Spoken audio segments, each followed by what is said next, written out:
Hello and welcome everyone, this is Blackadder at Blackadder's Place, and there's a special topic that I like to cover today. Many of you have probably watched the stream or the vid or simply read about it already. Microsoft dropped a real mean one on us on Monday during their anniversary stream from Gamescom.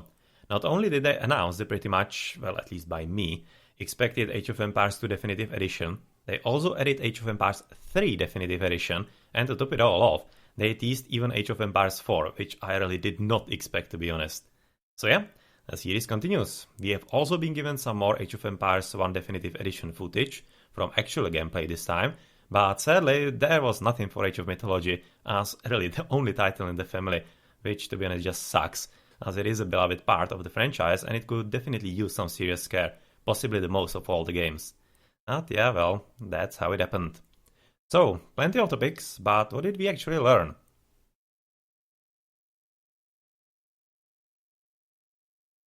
With Age of Empires 4, we pretty much got just that is being made. Literally nothing more, which is really to be expected though at this stage, so not really that much of a surprise.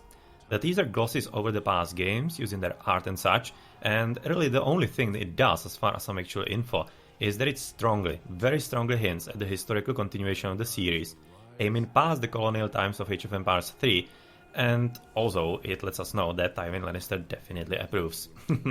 By the way, can you imagine Game of Thrones Age of Empires? Man, I would so play that. Battle becomes stained with fire and blood. The modern era as the next stage for Age of Empires is also further supported by the significant mention of future by one of the announcers, Shannon Loftis, the head of Microsoft Studios. She really did go overboard on that. People's lives. The past of Age of Empires is so rich, but guess what?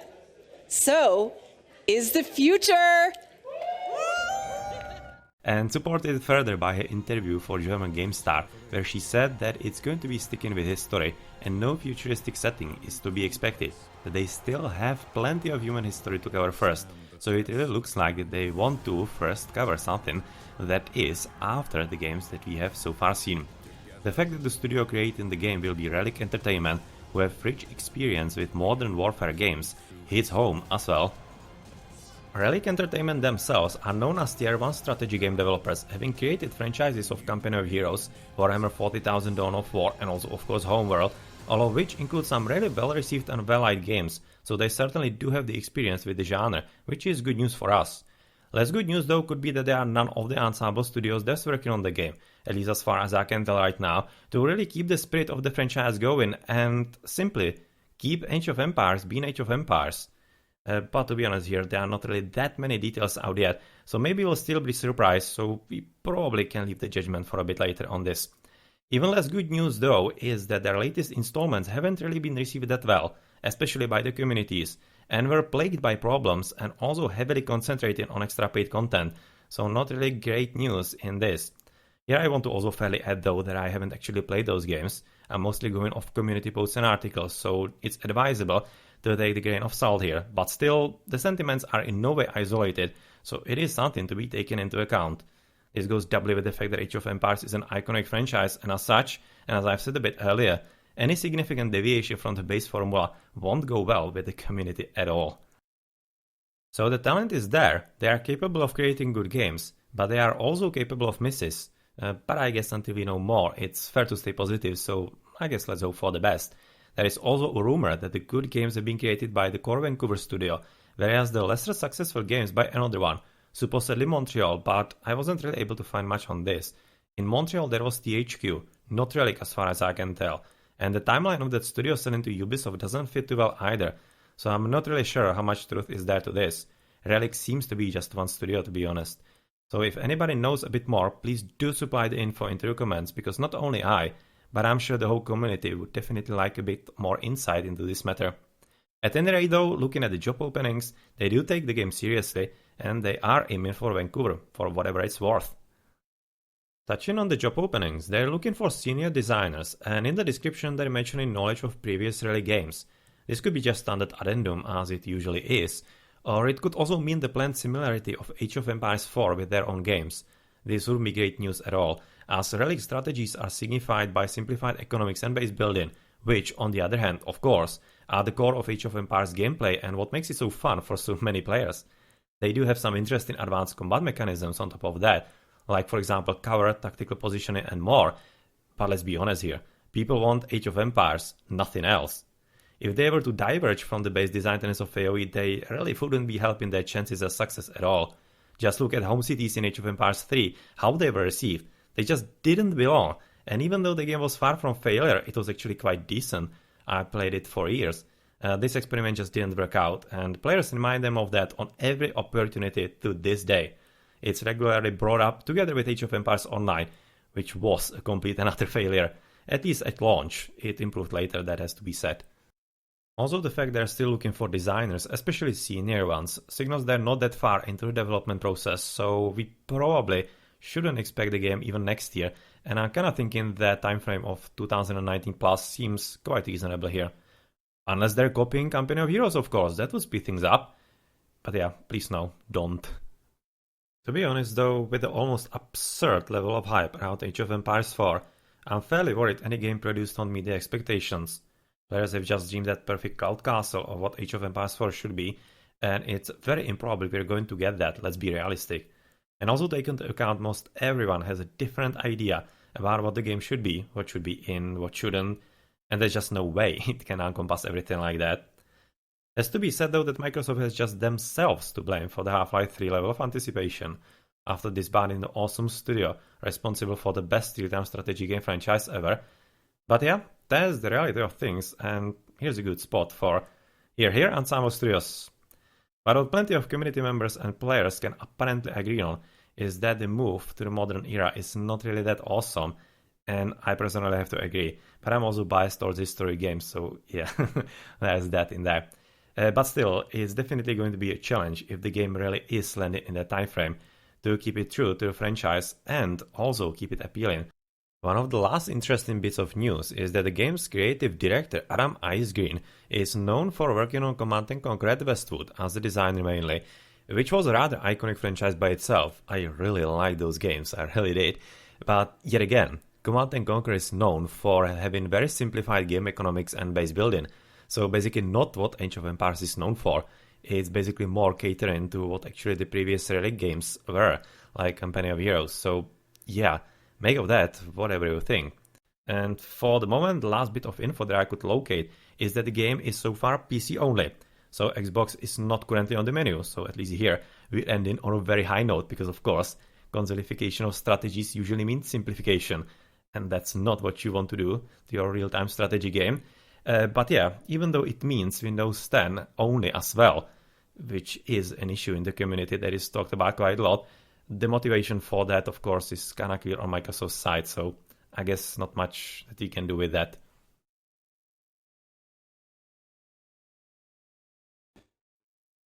There wasn't really any available info about the remasters, there was even less than for Age of Empires 4, so we have basically just speculations here. The only real hard info was that Forgotten Empires are doing them, and since they're right now hiring new artists, it kinda figures that graphics will be the main feature here. Age of Empires 2 will probably follow in the footsteps of the Age of Empires 1 Definitive Edition, similarly hold to the engine and graphics. Good chance they'll draw heavily on AoE DE engine enhancements, but otherwise, hard to imagine too many significant improvements. HD already took care of most of these, so yeah, what more can you do? The motivation itself to remaster AOC for the second time though is quite interesting, as it definitely does feel redundant, and to be honest, borderline wrong to expect players to actually pay for the same game for the third time already, if there are no discounts or anything, and that doesn't seem really likely given Microsoft's approach to the remake so far. It will also most probably mean stopped support for HD, so yeah, that's that. Or could that be the reason for the remaster in the first place? Remaster of Age of Empires 3 is even more of a conundrum to me, to be honest. The game looks and plays good even for today's standards. It was quite modern even back then. The naval warfare is just sick to this day. So I can only imagine some more graphic tweaks. Not really sure what more could be coming into the game. What though is definitively, pun intended, going to be a reality is Windows Store exclusivity, which is, based on the community responses I've mentioned earlier, a potential issue for the player base. There's always a chance for some crossplay.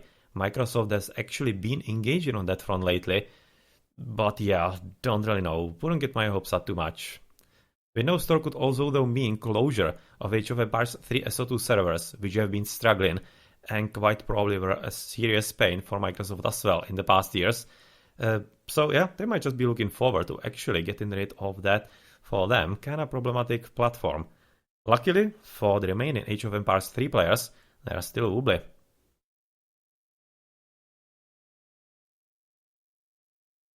As for the nearest to be released game, Age of Empires Definitive Edition, it has a release date now, 19th October, and we have been shown some actual gameplay footage which some of you can actually try in the beta already.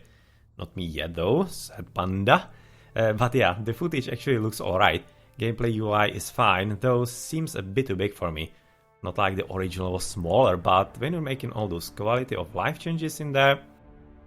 Otherwise, we've been teased on things like increased population limit, enhanced pathfinding, attack move, improved building destruction animations, which actually did look quite nice, or new zoom levels, and then some more in orchestra soundtrack, actually performed by Prague Symphonic Orchestra.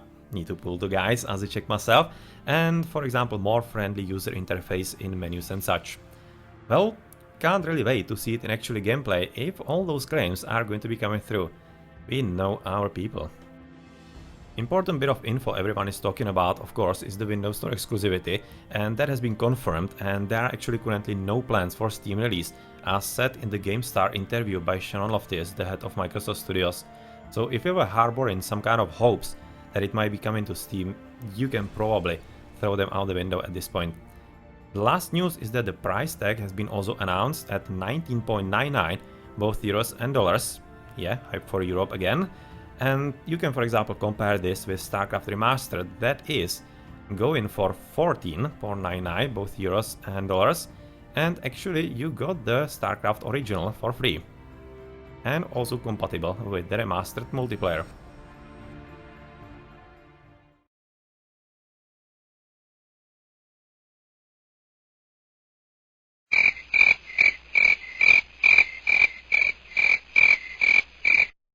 Yes, absolutely nothing.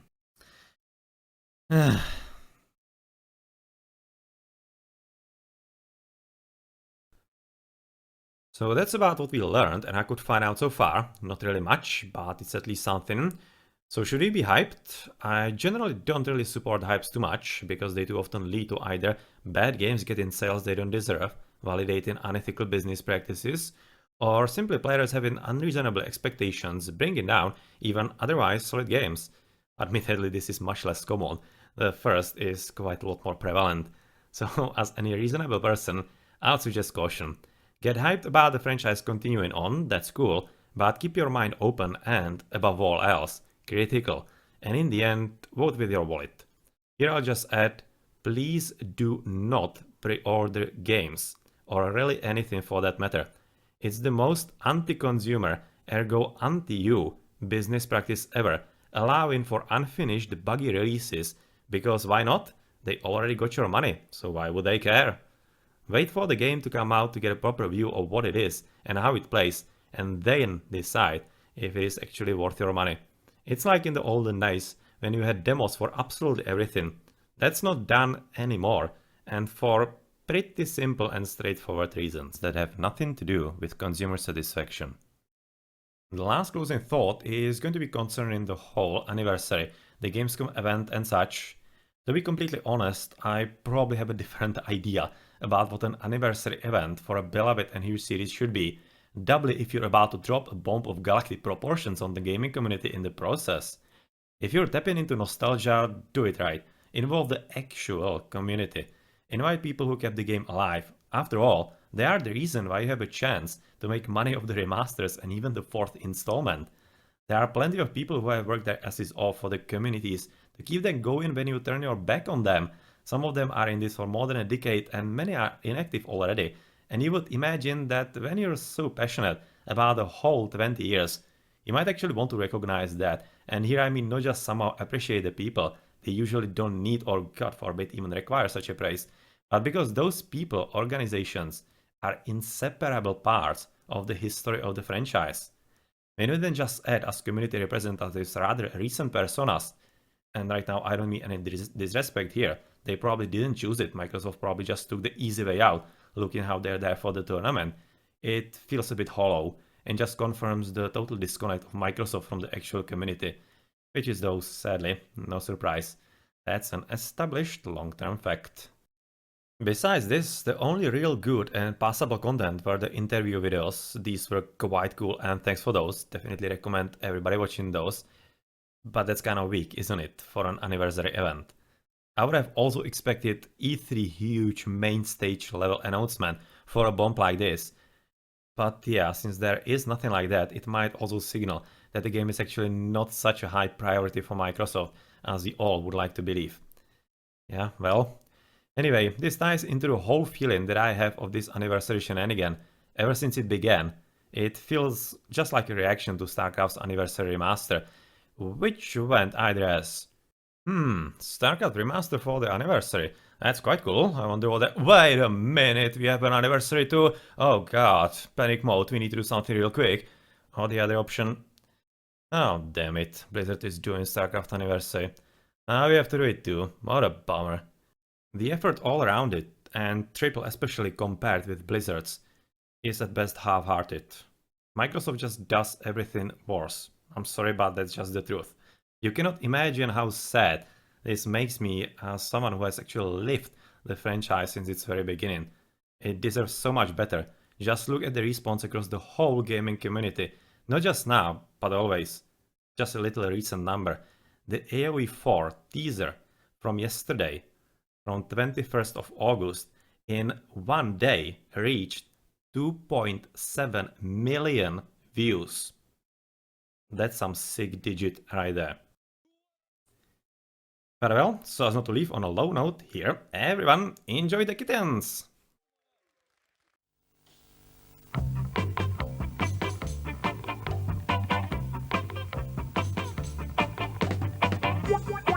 What?